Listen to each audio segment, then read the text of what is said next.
Students, प्रश्नावली 13.6 के 5वें सवाल में हमें दिया है कि एक बेलनाकार बर्तन है जिसकी गहराई 10 मीटर है। इसको आप गहराई बोलिए चाहे ऊंचाई बोलिए, बात एक ही है। ठीक है, तो बर्तन की गहराई हमें 10 मीटर दी हुई है और बर्तन के आंतरिक वक्र पृष्ठ पर पेंट कराने का व्यय हमें 2200 रुपये दिया हुआ है और साथ में ये भी बताया गया है कि प्रति मीटर स्क्वायर पेंट कराने का व्यय है 20 रुपये, यानी 1 मीटर स्क्वायर पेंट कराने का व्यय 20 रुपये है। तो फर्स्ट पार्ट में हमें बर्तन का आंतरिक वक्र पृष्ठीय क्षेत्रफल बताना है, सेकंड पार्ट में आधार की त्रिज्या और थर्ड पार्ट में बर्तन की धारिता। धारिता से मतलब होता है बर्तन के अंदर आने वाले द्रव का आयतन, यानी लिक्विड का आयतन, चाहे आप ऐसे बोल लीजिए कि बर्तन का आयतन। ठीक है, तो देखिए स्टूडेंट्स, हम क्या करेंगे, बर्तन का आंतरिक वक्र पृष्ठीय क्षेत्रफल निकालने के लिए जो आंतरिक वक्र पृष्ठ पर पेंट कराने का व्यय है, इस व्यय को हम 1 मीटर स्क्वायर पेंट कराने का जो व्यय है इससे भाग दे देंगे तो हमें बर्तन का आंतरिक वक्र पृष्ठीय क्षेत्रफल मिल जाएगा।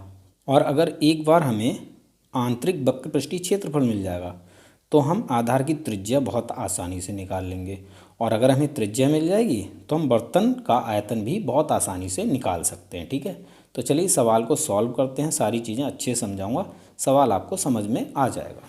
स्टूडेंट्स, फर्स्ट पार्ट में हमें बेलनाकार बर्तन का आंतरिक वक्र पृष्ठीय क्षेत्रफल निकालना है। तो इसके लिए हम क्या करेंगे, आंतरिक पृष्ठ पर पेंट का जो व्यय है, कितना है व्यय, 2200 रुपये। इस व्यय को हम 1 मीटर स्क्वायर पेंट पर जितना व्यय होगा उससे भाग दे देंगे, तो 1 मीटर स्क्वायर पेंट का खर्च है 20 रुपये। ठीक है, यहाँ हमें अपना आंसर मिल जाएगा। देखो 0 से 0 कैंसिल हो जाएगा, 2 से 2 एकम 2, 2 एकम 2, 0, यानी 20 से 2200 110 बार में कैंसिल हो जाएगा। तो यहाँ हमें क्या मिलेगा, 110, और ये होगा मीटर स्क्वायर। ये हमारा फर्स्ट पार्ट का आंसर हो जाता है, यानी बेलनाकार बर्तन का आंतरिक वक्र पृष्ठीय क्षेत्रफल है 110 मीटर स्क्वायर। अब हम सेकंड पार्ट को सॉल्व कर लेते हैं। सेकंड पार्ट में हमसे आधार की त्रिज्या पूछिए। ठीक है, तो इसके लिए सबसे पहले हमें लिखना है बेलनाकार बर्तन का वक्र पृष्ठीय क्षेत्रफल। ये कितना मिला है हमें, 110 मीटर स्क्वायर। ठीक है, बेलनाकार बर्तन का वक्र पृष्ठीय क्षेत्रफल हम किस फॉर्मूले से निकालते हैं, तो फॉर्मूला है 2πRh। ठीक है, तो यहाँ हम ये कह सकते हैं कि 2πRh ये है 110 मीटर स्क्वायर। ठीक है, बात एक ही है, चाहे वक्र पृष्ठीय क्षेत्रफल बोलिए चाहे 2πRh बोलिए। ठीक है, दोनों बात एक ही है। अब यहाँ से हम r यानी त्रिज्या बहुत आसानी से निकाल सकते हैं। ठीक है, पाई और h इन दोनों का मान रख लेते हैं, दो हमारा सेम रहेगा, गुणा पाई का मान 22/7 गुणा r हमें निकालना है, गुणा h कितनी दे रखी है, गहराई 10 मीटर। ठीक है, बराबर 110 मीटर स्क्वायर। अब इन सभी संख्याओं की हमें साइड चेंज कर लेनी है, यहाँ हमें r रखना है, r बराबर इधर है हमारा 110 मीटर स्क्वायर, 7 यहाँ बटे में है तो इधर आ जाएगा ये गुणा में, और ये तीनों संख्याएं 2, 22, 10 ये आ जाएंगी बटे में, 2 गुणा 22 गुणा 10 मीटर। ठीक है, सबसे पहले मीटर से इस स्क्वायर को कैंसिल कर लेते हैं, फिर 0 से 0 और फिर 11 से 22 दो बार में, तो हमारे पास बच्चा 7/2 गुणा 2 यानी 7/2 दूनी 4, और ये है मीटर। तो ये हमारी त्रिज्या हो जाती है। चाहे तो आप 4 से 7 को भाग दे लीजिए तो आपको मिलेगा 1.75 मीटर। ठीक है, तो यहाँ पर हमारा सेकंड पार्ट सॉल्व हो जाता है।